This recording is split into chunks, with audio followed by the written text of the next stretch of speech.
Good morning, everyone. This is Tripp VanderWal, a member of Miller Johnson's Employee Benefits and Executive Compensation team. I am joined by my colleague, Brett Liefbroer, and welcome to our COVID update on January 13, 2022. Today, we are going to be talking about this new requirement for group health plans, health insurance really in general, to cover at-home COVID-19 tests. The Departments of Health and Human Services, Labor, and Treasury issued guidance earlier this week on January 10, which we were all anxiously awaiting for, to figure out exactly how this was going to work. Just a couple housekeeping items before we get started. We do have a client alert that will be published on this that is going out today. Also, this webinar is being recorded, so it will be distributed out, I think, today in our daily briefing this afternoon. So if you want to revisit it, you will be able to watch it again later. And just one thing I want to very much emphasize. While there is some interaction with this requirement and the OSHA ETS standard, or the vaccination mandate that is currently before the Supreme Court, we are not going to be covering really anything about that OSHA ETS today. I assume that once the Supreme Court issues a decision, which could be any day now, my labor and employment colleagues will probably do a client alert and or a webinar on that. Finally, we've got a little bit of material. I think we should be able to move through it relatively fast. We've already got a slew of questions that came in before the webinar, and I am actually seeing a bunch of questions come up. We will try to get to those, as many of those as possible at the end, but I cannot promise that we will get to them all. Without any, I think that's all of the housekeeping items, so we will get started. So many of you probably remember back before Christmas on December 2nd, President Biden announced that health plans, which includes employer-sponsored group health plans, were going to be required to cover the cost of at-home COVID-19 tests. And that was really the extent of what we knew at that point, was just this announcement. So how it was going to work, what kind of tests had to be covered, when they were going to be covered, what was the reimbursement terms. It was all unclear at that point. But President Biden also announced that day is that his administration would be issuing additional guidance by no later than January 15. We saw that guidance issued in the form of 6 FAQs, which was, again, released by the Departments of Health and Human Services, Labor, and Treasury earlier this week on January 10th. So I think in general, you have to understand that group health plans are going to be required to cover the cost of at-home tests, certain at-home tests, and we'll cover that in a second, purchased on or after January 15 of 2022, which is this Saturday. So not a lot of time to come on board with this. Let me point out at this point, if a health plan wants to cover tests that were purchased before January 15, that is also permissible, but is not required. So I think some background is important here because really this requirement to cover at-home tests builds on a previous requirement. So think way back to, I think, late winter, early spring of 2020, kind of when this whole thing was starting here in the U.S. The FFCRA was passed, and that had a requirement that group health plans, which included grandfathered group health plans to the extent that those still exist these days, were required to cover certain items and services related to testing for COVID-19. Fast forward to March of 2020, the CARES Act was passed, and it basically expanded that requirement, at least with respect to the items or services that needed to be covered. So if your physician ordered maybe a flu test or an influenza test to determine whether that was whether you possibly had that or instead of COVID-19, if that was all part of the bigger diagnosis to see if you had COVID, that was always also required to be covered.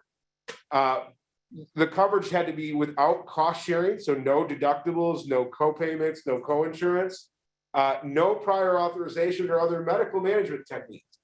So really all COVID testing that was required either through an individual clinical assessment or by a healthcare provider generally had to be covered by group health plans on a first dollar basis. And there were some carve-outs that we'll talk about. Specifically, I think the most important one is carve-outs that for testing that was necessary due for employment purposes. And the reason I should pause here a sec. The reason that this background is important is really this new requirement to cover at-home testing is really expands yet on this requirement again, or they've kind of snapped this requirement onto this greater requirement to cover testing. So under the new rule is that group health plans must cover the cost of at least 8 at-home tests per participant per month. And we'll go into that in a little bit further detail here in a few minutes. So this really generally only approves to federally approved tests or tests that are pending approval. So there's, as you can read in more detail in the client alert, if the tests meet, either be FDA approved, are approved either by a state under HHS guidance, there's a couple different ways, but unapproved tests do not have to be covered.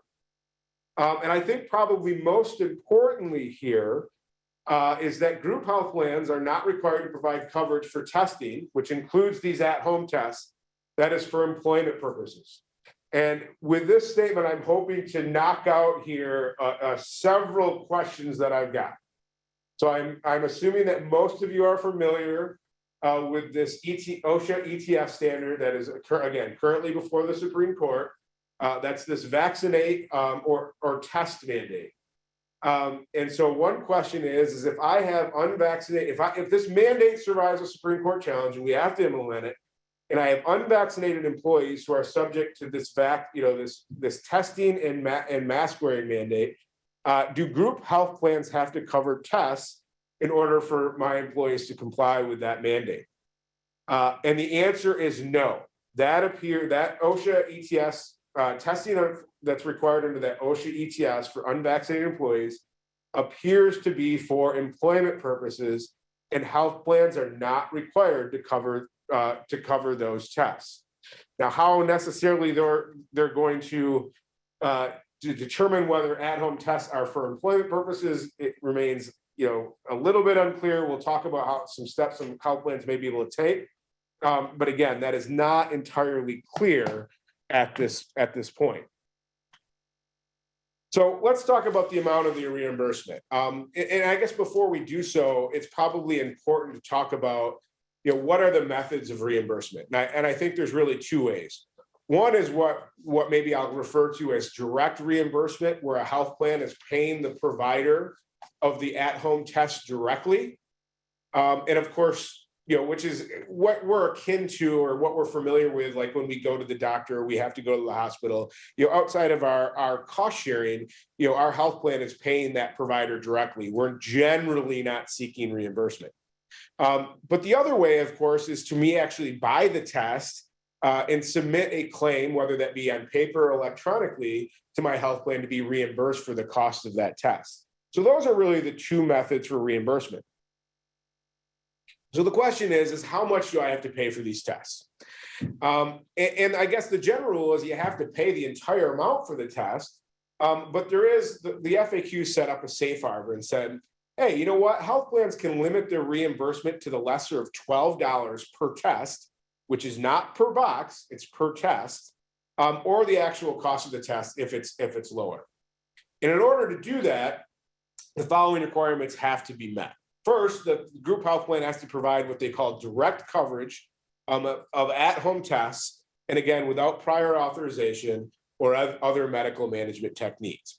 And for this purpose, direct coverage means the group health plan reimburses the preferred provider or retailer that sells the at-home test directly without participant cost sharing. So again, If I have, if a pharmacy is a preferred provider for my health plan, I go to that pharmacy, I present them with my health insurance card when I go to buy a test, and I owe nothing. That is a direct coverage arrangement. And, a question was posed to me is, well, what do they have to pay under these direct coverage arrangements? Well, because these direct coverage arrangements are with preferred pharmacies or retailers, I think it's anticipated that the health plan will have negotiated a rate to pay for that test. And again, it will pay whatever that negotiated rate is. The participant will not have to pay anything. So I think the $12 limitation is going to come up when somebody goes outside of those preferred providers or retailers and buys a test, whether that still is directly reimbursed or I have to submit a claim for reimbursement. The plan then can limit the reimbursement amount to $12 per test. We have some more requirements that in order to this limitation that we're going to touch on here now. So participants have to have access to these at-home tests through an adequate number of retail locations, which can be both in person and online. And so what does that mean? It's not entirely clear, but the FAQs state that basically an adequate access is determined based on all the relevant facts and circumstances. Facts and circumstances, terms that lawyers love to use. You hear it all the time, right? And the facts and circumstances that they give as examples in these FAQs are the locality of participants, where they are, do they have access to these preferred providers and retailers, and then the current utilization of the plan's pharmacy network by participants. So that pharmacy network where they can go get these tests, basically with no cost sharing. You should also be providing participants with what they call key information, how to obtain these at-home tests through direct coverage arrangements. Again, the FAQs really harp on and really focus on, we want to remove all barriers from these testing. So if you've set up these direct coverage arrangements, let your participants know how they access tests through that direct coverage requirements. And so if you meet these requirements, it appears that if someone purchases a test outside of this direct coverage arrangement, whether they submit that test for reimbursement or if there still is a direct payment, you can, again, limit the cost to $12 per test. But it also appears that you might be able to post some cost sharing. So whether that be the deductible, co-payment, or co-insurance on the home tests purchased for these non-preferred pharmacies. Again, if you don't meet these requirements, so let's say you only have a reimbursement arrangement, there's no direct coverage, you're generally going to have to cover the full cost of the test. Now, let me clarify one point that's also in these FAQs. Let's say you set up your direct coverage arrangement, it's met all this requirement, so you can limit at-home tests. Well, let's say participants are having a hard time accessing these tests through the direct coverage arrangement because there's significant backlogs, there's delays, there's not tests available. So the participant goes out to a non-preferred retailer, they can find the test there, they buy it, it's otherwise an eligible FDA-approved test, and they submit a claim for reimbursement. In those situations, even though you've met the requirements, since it's kind of broken down in this situation, it appears that you will have to pay the full cost of the test. You can't rely on this $12 limitation. So the number of tests, and I think this is important because when I talk to people that are more responsible for administering health plans, they're trying to figure, well, how do we know how many tests? I mean, what if somebody's stockpiling these tests? Like, how many are we going to have to buy? Or potentially, what if they're buying these tests, submitting them to their health plan, and then turning around and putting them on Amazon and selling them, right? Like, how do we do this? Well, I think probably the biggest prevention against that is the fact that the guidance says you can limit the number of tests to 8 per participant per month. And again, this is tests, this is not boxes. So if you think about it, my family has to buy a number of these at-home tests. So far, and we've had a couple different brands, but so far every brand that we've had has always been two tests per box. So again, we're talking generally here, we're always going to be talking tests, not boxes. So if you have a family of 4 participants, they're all enrolled in the health plan, basically every month, you know, the plan is actually going to have to reimburse at least 32 tests for that family per month. And again, cannot impose cost sharing, prior authorization, or other medical management techniques. Again, cost sharing may be permissible if you set up this direct coverage arrangement and the tests are being purchased from non-preferred providers. One thing to keep in mind is that really this limitation is 8 tests per calendar month or 30 days. You as a group health plan cannot narrow that limitation. So for example, saying, you know, I'm going to reimburse 4 tests per participant every 15 days. That's, even though the math works out the same, that ends up being 8 per month, you can't further reduce it. So if someone buys 8 tests on a single day for them personal use, you know, the health plan has to reimburse for that, but then it's done for that calendar month or 30-day period. Suspected fraud or abuse. So again, this is probably the other way that health plans are going to be able to you know, prevent paying for tests that are not required. So that would be, again, if someone was not using it for personal use, they were using it for employment purposes, or if they were, you know, stockpiling. Again, I think the 8 test limit is going to be the bigger thing for stockpiling, or potentially, you know, buying, again, like I said, buying these to resell them. So group health plans may take certain steps to prevent, detect, and address suspected fraud and abuse. So for example, you can require, an attestation for participants that they're using it, either for themselves or a family member for at home for personal use. They're not using it for employment purposes. They're not using it, you know, they're not going to resell it. Or for example, it's not being covered from another source. So, you know, if I'm enrolled in a health plan through my employer, my spouse is enrolled in a health plan through my spouse's employer, you know, we're not both submitting, you know, buying a test and submitting that to both plans to be reimbursed. You can use an attestation.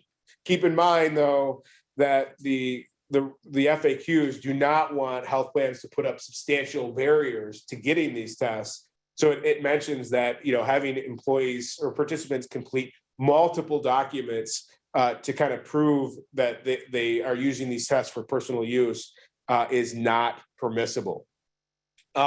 Group health plans may also require reasonable documentation of proof of purchase with a claim for reimbursement. So let's say someone buys a test outside of the direct coverage arrangement, and they submit a claim to the plan for reimbursement, whether that be electronic or through paper.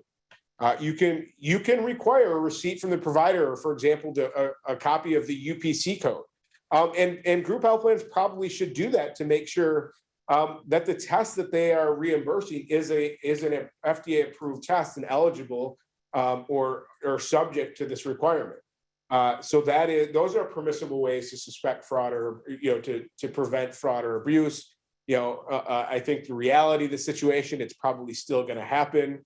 If it's determined to happen, of course, you know, most health plans have in their plan documents or in their SPDs that if you know, basically engage in fraudulent, you know, activity with respect to the health plan or present material misrepresentations of fact, that you can be terminated from the health plan, and that is permissible under the ACA. So, you know, if you actually determine fraud, so for example, someone's buying, you know, family of 4 is buying 32 tests per month and they're putting them all up on eBay, there may be some, you know, some steps or remedies you can take if you determine that. But these are kind of the preliminary steps or the prevention steps, if you will. Finally, before we move into questions, the FAQs extended their previous guidance, which kind of relaxes the summary of benefits and coverage or SBC requirements. So for those of you on the line that are familiar with the SBC, is generally anytime the SBC changes mid-year, you have to issue out a new SBC or at least a notice of the modification at least 60 days in advance of the change. Because of COVID and some of the earlier changes back in 2020, the departments relaxed that requirement, said you don't necessarily need to issue the 60-day advance warning as long as you do it as reasonably as possible. I still think it's a little unclear whether this requirement is going to impact the SBC, and I think probably it's not. The one thing that you may want to look at is there is a diagnostic testing row on the SBC. And typically those diagnostic tests show that they're subject to some, copay or co-insurance requirement, which of course is not going to apply here. The reason I'm not sure that that necessarily that's going to change the SBC is because those other diagnostic tests, whether they be x-rays, CAT scans, CT scans, or whatnot, they're probably still going to be subject to those. And if you think about the last column of the SBC, it's other limitations that would apply. This is not a limitation. This is an expansion of coverage.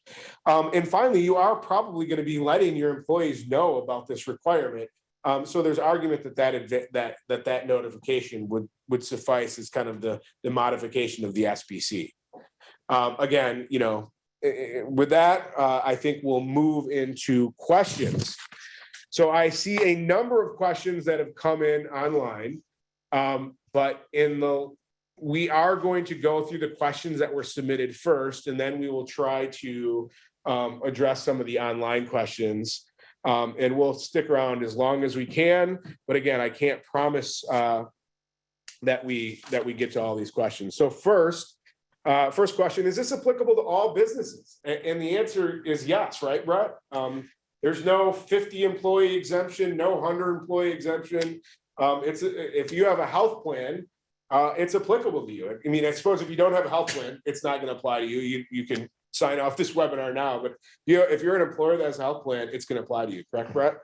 That's right. So this new guidance is an expansion of previous guidance under the FFCRA, which applied to fully insured group health plans, self-funded group health plans, and also indicated that it applied to plans sponsored by churches or governmental employers as well. So non-ERISA plans, correct? That's correct. All right. So basically, if you've got a group health plan out there, this mandate is, or this requirement, you're subject to this requirement.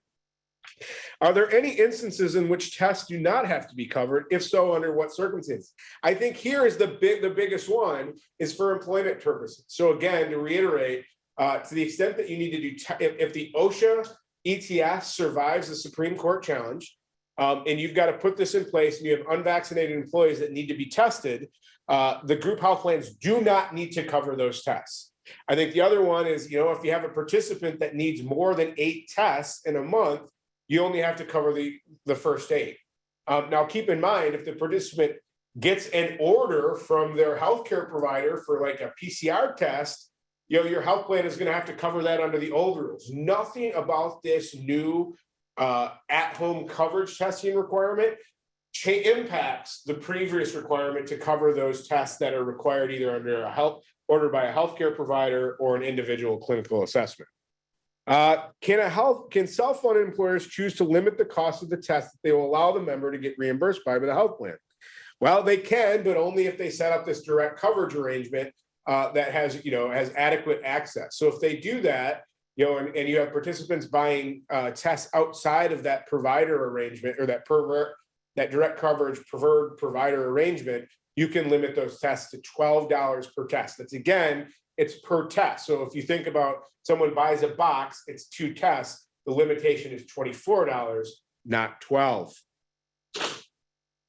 Do the tests need to be prescribed by a physician to be covered? The answer to that is no. Again, if you have a test that is prescribed by a physician, that still has to be covered under the old rules. But under this new rule, you do not actually need a physician's order or a clinical assessment. Do the rules apply to self-funded health plans? We've already answered that. The answer to that is yes. Does this apply to companies with less than 50 employees?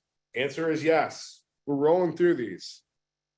How does this comply with the PCR test? So I think that's really kind of 2 different things. My understanding, I am not a medical professional, far from it. My understanding, with a PCR test, generally, again, is probably going to be covered under the old rules. Whether specifically if it's required by you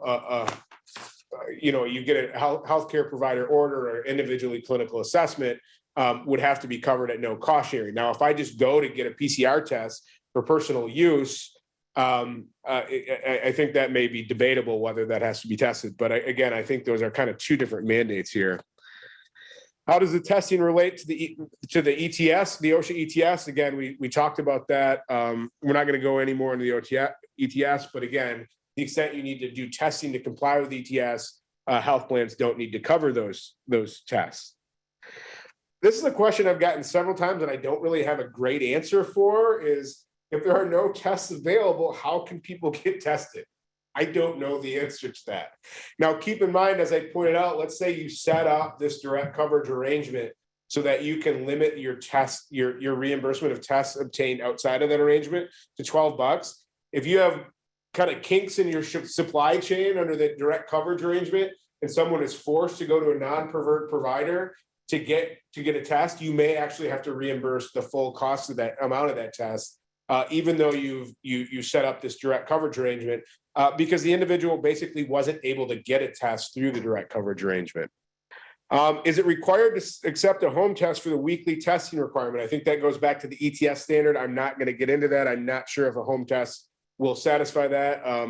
Hopefully my labor and employment colleagues will touch on that.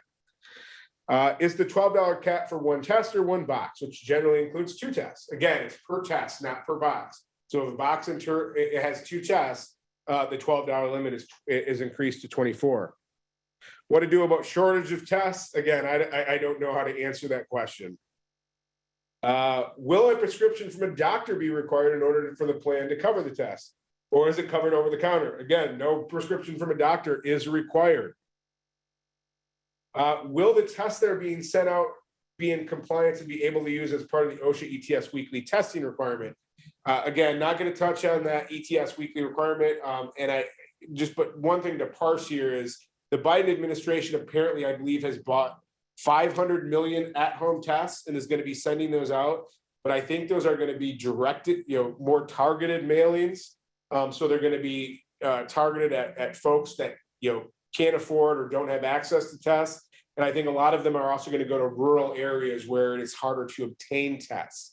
So I'm not sure that, the tests that are being sent out by the federal government is going to hit everybody. And therefore, if there's even going to be enough of them, if you've got to, do the testing under the OSHA ETS standard. Another ETS question that I'm going to skip over. I'm sorry. Will this be for fully insured or self-insured plans? It's for both, as Brett pointed out.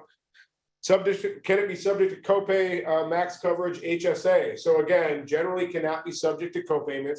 Potentially, if you set up this direct coverage arrangement and someone purchases from outside, you may be able to subject that to copayments. But I think, frankly, what you're probably going to do instead is just say, I'm going to reimburse up to $12. There's no other copayment. Anything over top of that, that's going to be your copayment. Can these be reimbursed by the HSA? Yes, an FSA, an HSA, an HRA, to the extent that an employer wants to cover these under an HRA and amends that. These are all deductible medical expenses. At-home tests are deductible medical expenses under 213D. So an individual can get FSA or HSA reimbursement for these tests. Now, of course, if a health plan pays for the test, they can't also submit it to the FSA or HSA for reimbursement. But for example, let's say I need the 9th test in a month, so my health plan is not going to cover it anymore. I can use my HSA to pay for that. Do deductibles still apply prior to reimbursement? Again, I would say generally no. Possibly if you set up this direct coverage arrangement, you can apply a deductible to tests purchased outside. But again, I think that might be administratively hard. I think probably the better cost containment measure is to simply limit the reimbursement to $12 per test. The test kits, is it 8 per primary person on the plan, per dependent, or per family? It is per participant who is enrolled in the plan. So to use myself as an example, I have myself, my wife, and my 2 boys enrolled in our health plan. So based on that, my family would be eligible for up to 32 tests per month or 30-day period. How will this apply to processing claims for FSAs and HRAs? Again, these are eligible expenses under FSAs. HRAs have a little bit more employer control. I mean, if an employer wants to reimburse a test under an HRA, they can set up the HRA to do so or set it up to not do so. But they remain reimbursable under these HSAs, FSAs, HRAs, but again, you can't get double reimbursement just like you can't any other medical expense. So if the health plan pays for the test, you can't turn around and then submit it to the FSA for payment as well. Insurance does not have to cover the weekly testing under the ETS mandate or for testing in lieu of insurance premium surcharge. So again, for the weekly testing, no, that's an employment purpose. And I think in lieu of this insurance premium surcharge, for some employers, I think, after hearing from what Delta Airlines did, impose basically a premium surcharge on their employees if you weren't vaccinated. You potentially had to pay an additional amount to enroll in your employer's plan. But of course, these are subject to the HIPAA wellness program rules that have a reasonable alternative standard requirement. So if you have an employee who can't get vaccinated due to a medical condition, you may have to you'll have to make a reasonable alternative standard. Many employers just waive the standard to be vaccinated, but others may say, hey, you have to mask, you have to test. And so if you are one of those employers that under the reasonable alternative standard, put in some type of testing regime, I think the question is, does it have to cover those tests? And again, I would, in my opinion, while this is not direct, addressed directly, all the FAQ say is you don't have to cover tests for employment purposes. I think that is for an employment purpose. So again, if you're under one of these reasonable alternative standards from a vaccine surcharge, and you are subject to some type of testing regime, those tests are employment purposes and don't have to be covered. Are there subsidies that will cover the cost of the additional service, or will plans pay the cost of the claim? To my understanding at this point, there are no federal subsidies that are going to offset employers' costs for these. So obviously, if you're a fully insured plan, it's really going to be the insurer that's accepting the risk or paying these claims out as health plan claims. If you're a self-funded plan, you're going to be paying these claims out as your health plan claims. But again, I'm not aware of any other subsidies. All right, that is the questions that I got in advance. We'll spend a couple more minutes here, maybe 10, trying to go through some of the questions we got online. Just bear with me as I haven't had a chance to read through these yet. So, can I purchase an OTC over-the-counter COVID-19 test and use this as part of my workplace testing requirement, part of the OSHA ETS vaccination test policy, and still have my health insurance company pay for the test? The answer is no. I mean, you can if you're a self-funded plan, but if you have a fully insured group health plan and you try to send all these tests to your health plan to cover that you're required to for the OSHA ETS. They can deny those tests. Does the mandate constitute a material plan change, affording the employee's opportunity to change employee contributions, which I am assuming would also trigger an off-cycle open enrollment? I do not think that this is a material plan change or any other constitutes basically a permissible reason under Section 125 for an employee to change their elections mid-year. No, I do not believe that is the case here. So would you speak to the requirement effects of self-funded plans? It's basically, the answer is that it's going to affect self-funded plans the same way it accepts fully insured plans. The only difference is who's paying for it. In a fully insured plan, it's the insurance carrier. In the self-funded plan, it's going to be the self-funded plan or the employer. Will this mandate allow employers to change or increase employee contributions for the medical plan? Remember, employers can generally, outside of COBRA premiums, employers can generally change and increase the amount of premiums employees are charged at any point. Now, keep in mind, if the change is, if you're going to increase the premium, and this is the reason, or whatever else is the reason, and the change is significant, then that may allow employees the opportunity to change their health plan election mid-year, or if there's no other similar plan option offered, drop coverage altogether. But again, you as an employer can change an employee's contribution in the form of premiums mid-year at any point. You just got to be cognizant of this significant change rule under Section 125. If it's insignificant, you can change it out. You as an employer can change the employee's contribution automatically. I think you should be prepared for some blowback, but that's true. And of course, the IRS gives us no guidance on when a change in employees' costs is significant versus insignificant. What happens if health plans and TPAs are not ready by January 15? Would that automatically mean there is no cap on the cost until the direct network is established? I think that's absolutely the answer. So basically, if you as a health plan or a TPA cannot get a direct coverage arrangement in place by January 15, and remember, there's no requirement to put a direct coverage. Direct coverage arrangement in place. You can completely go the reimbursement route where the participant goes out, buys the test, pays for the test, turns around and submits the test. But if you do that, you're paying the full cost of the test. So if you can't get these direct coverage arrangements online by January 15, 2 days from now, then yes, employees will be buying tests, submitting them for reimbursement, and the full cost of the test, they assume it's an FDA approved test or otherwise meets the criteria to be covered, will have to be paid for by the health plan. I understand that the $12 limit is only in place for health plans with a direct pay network established. That's correct. Is there no ceiling for reasonableness? No, there is no ceiling for reasonableness, but keep in mind that only tests that are basically required under the FFCRA definition, basically, which is approved by the FDA, has gotten an emergency use authorization issued by the FDA, has been approved by a state under HHS guidance. Is there a fourth criteria, Brett? Just other tests that HHS decides to approve. Those are the only ones that have to be tested, and presumably those tests will not, unless manufacturers decide to just yank the rates up right now, you're not going to have to pay more than what the actual price of the test is. In this environment of test shortages, price gouging is a reality, and I've seen online retailers selling for rapid at home for $60 plus. That's a good question. I mean, these are, I'm not sure how we're going to do with rapid with price gouging.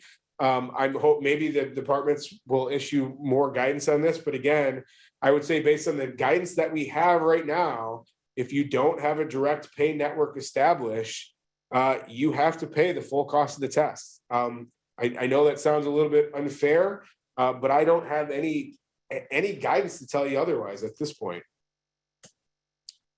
Is there anything in place to reimburse employers who purchase COVID home testing kits to have available for employees who may be exposed to COVID by another employee on the job? If so, what would the employer? I'm not aware of any other reimbursement mechanism. So if an employer goes out to purchase at-home tests to give to employees, I'm not aware of any federal or state subsidies at this point that are available to reimburse the cost of those tests. What are the decision points self-funded employers have? I think this is going a little bit out. I don't necessarily have time to, again, these requirements are going to apply to health plans, whether you're self-funded or fully insured. If you don't set up a direct coverage arrangement, you're basically got to be prepared to pay the full amount of the test. If you do set up a direct coverage arrangement, obviously, whatever you kind of set up with the price you set up with those preferred providers is going to be the cost of the test you pay. But then if someone buys outside of that, you can limit it at $12 per test. How are health plans going to know if a test is for personal or employment purposes? That's a great question. I think you can do it through attestation, but of course, a little bit of the honor policy, right? I'm not, there's not necessarily, because these are going to be purchased by people over the counter versus, processed or under a provider or medical billing. There's not really medical codes that are going to say, this is for personal use or this is for employment use. Again, to the extent that's a reimbursement, or maybe even if you direct provide it, you can later make someone attest that it was not for employment purposes. But again, I think there's a little bit of the honor policy here going on here. Are these requirements on employers who sponsor group health plans or the group health plans? The requirement applies to group health plans. But again, if you're a self-funded group health plan, it's going to affect you as an employer because you generally pay the claims from general assets. How do we deal with supply and demand issues? Does that mean, does that then require to pay any amount for out of network? Yeah, so again, I don't want to keep reiterating the same thing, but if you set up this direct coverage arrangement, and there is a breakdown in there, so people cannot adequately access tests through the direct coverage arrangement, and so therefore they go out of that direct coverage arrangement to a non-preferred provider, you may have to pay the full cost of the test, even though you have set up one of these direct coverage arrangements. Can we limit the number of tests per dispensing in our retail network? For example, 2 tests per member per dispense.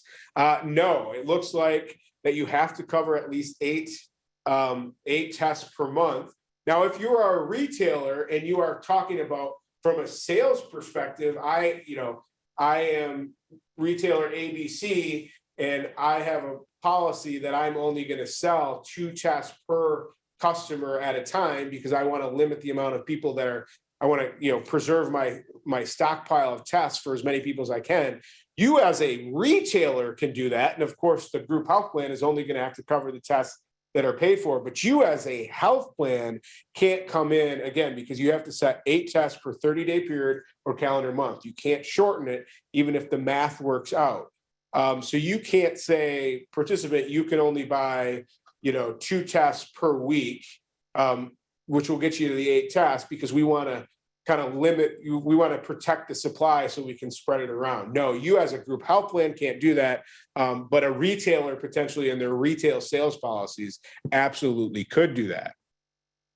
If we have a free clinic at work and employees can test there for free as many times as month needed, does this meet the requirements? All the dependents can go to the free clinic, even if they aren't on the group health plan. That's great, but if you have a group health plan, the fact that you have this free clinic that's available for employees and dependents is not going to relieve your health plan from this requirement. If someone buys a test outside of that free clinic and submits it for reimbursement, the health plan is still going to have to cover it. Because frankly, I would say the clinic is a direct coverage arrangement, but not sure that it meets the adequate access requirement, specifically if not all employees are able to quickly get in there and get tested as needed. But that might be something you want to discuss with legal counsel. A couple more minutes here. I apologize, I'm not going to get to all these, but we are going to try to keep this to about a 45-minute presentation. So how are members able to purchase upfront tests and receive the $12 per test off without submitting a claim for reimbursement? So again, if your plan has a direct coverage arrangement, you're going to go in and the plan is going to pay the provider of the test directly with no participant cost sharing.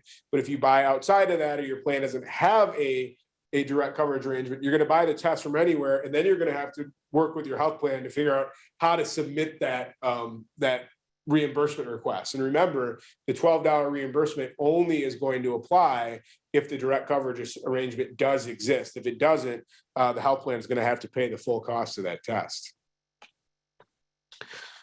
When are carriers required to communicate to the groups, and how will this be handled?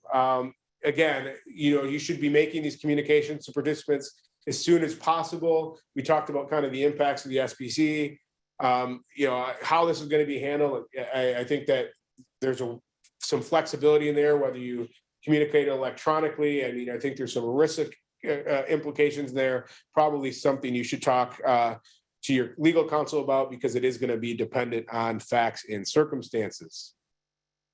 Just to confirm, if the ETS goes in effect, can employees use these tests and the results for the weekly testing program?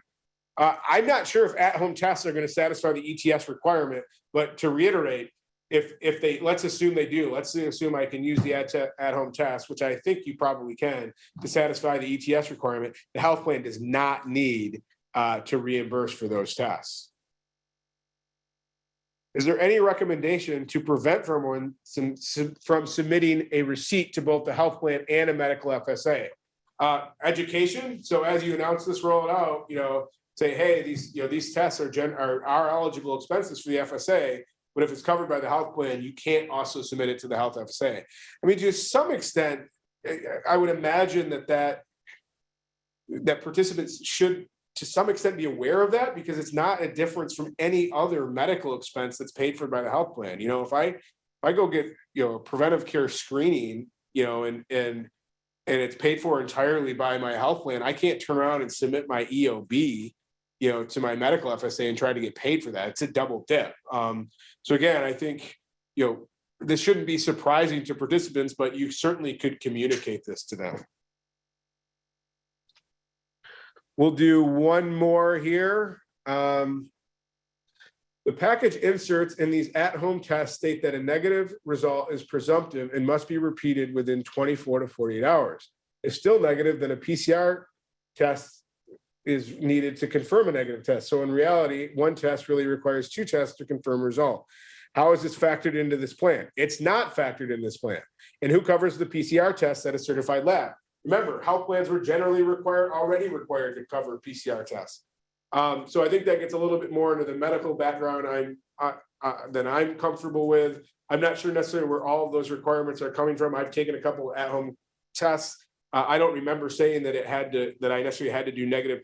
If I was negative, I had to be keep testing again. Maybe that's just a recommendation by the manufacturer of the test. But again, I don't think that's necessarily required. If that's an ETS requirement, I apologize, but I am just not up to speed on the ETS requirements. Okay, we'll do one more. Are there requirements of turnaround time for reimbursement? For example, could an employer reimburse once a month, once every 2 months to reduce employer administration? I don't, unless you're an employer that self-administers your health plan, I don't really think that this is going to impact your administration. These reimbursements, if you're self-funded, are going to be run through the TPA, and certainly it could probably adopt some reasonable reimbursement policies. But I think it would process it as normal claims for reimbursement for any other out-of-pocket expense that someone submitted for reimbursement. Yeah, I think so. I think again, I don't think this is necessarily going to impact an employer's administration again, unless they're self-administering their health plan, which is relatively rare. All right, with that, I apologize if I did not get to your questions. Feel free to contact us if you would like to discuss it further. Our contact information is up on the screen right now. With that, we expect, I think, a Supreme Court ruling on the OSHA ETS any day now. And I think my employment colleagues will have some type of client alert and/or webinar to discuss that in greater detail when that happens. Thanks everyone for joining us today, and have a wonderful day.